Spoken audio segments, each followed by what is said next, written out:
Hello everyone. The title of this article is A Study of Feminine Space in Romance of the Three Kingdoms. This article consists of three parts. Feminine space in the context of gender segregation, narrative pattern for women's cross-space movement, and women's reversal of power in spatial representation.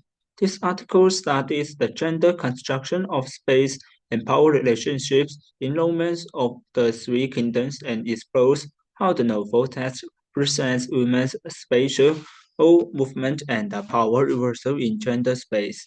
The author points out that space is dynamic and constructive, and so is gender space.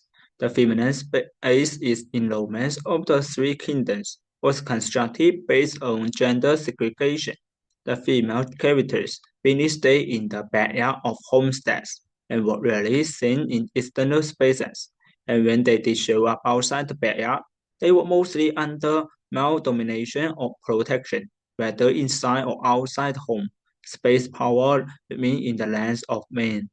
However, thanks to certain special opportunities, status, or class, women could acquire some knowledge and uh, abilities not available to them in the feminine space. Under such circumstances, they had a chance to reverse the space power and temporarily take control of it.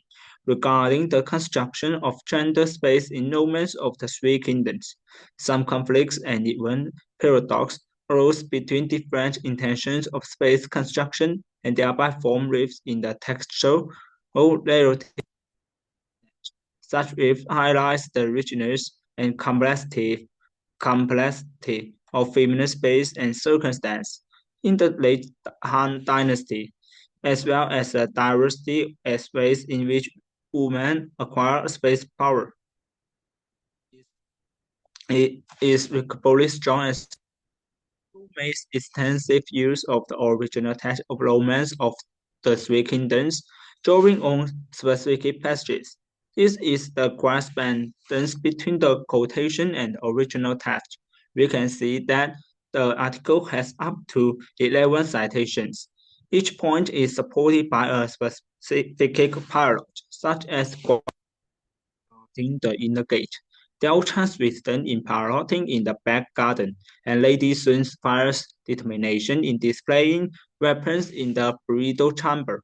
The article transforms the man outside, woman inside, known and the offers praise and criticism from abstract concepts into tangible parallels, making the argument more traceable. Besides, in order to reach the conclusion that the screen is unlikely to be a player to isolate eavesdroppers, the author even cited pictures in historical books.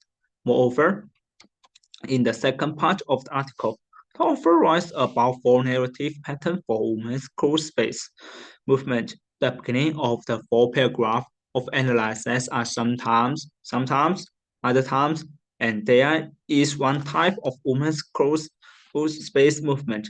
The four paragraphs are independent of each other and have a clear structure, which makes the structure of the article clear.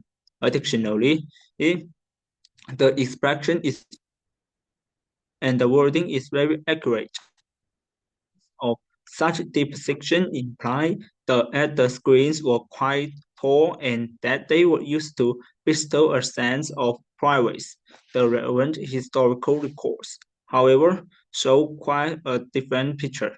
The author used the word imply, and in the sentence of given the screen should match the low back. It was unlikely to also serve as separating word for eavesdroppers. He used the word unlikely.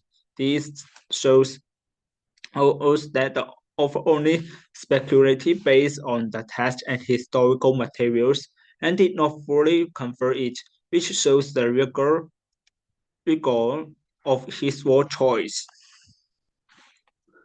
A minor shortcoming of the paper lies in the balance between the coverage of the research subjects and the depth of the analysis. The analysis of women's space focuses primarily on middle and upper classes women, while it mentions that the spaces for middle and lower classes women in the Han Dynasty were more relaxed. It fails to the spatial conditions of ordinary women in the romance of the Three Kingdoms, resulting in a destruction of gender segregation that is somewhat limited to the elite.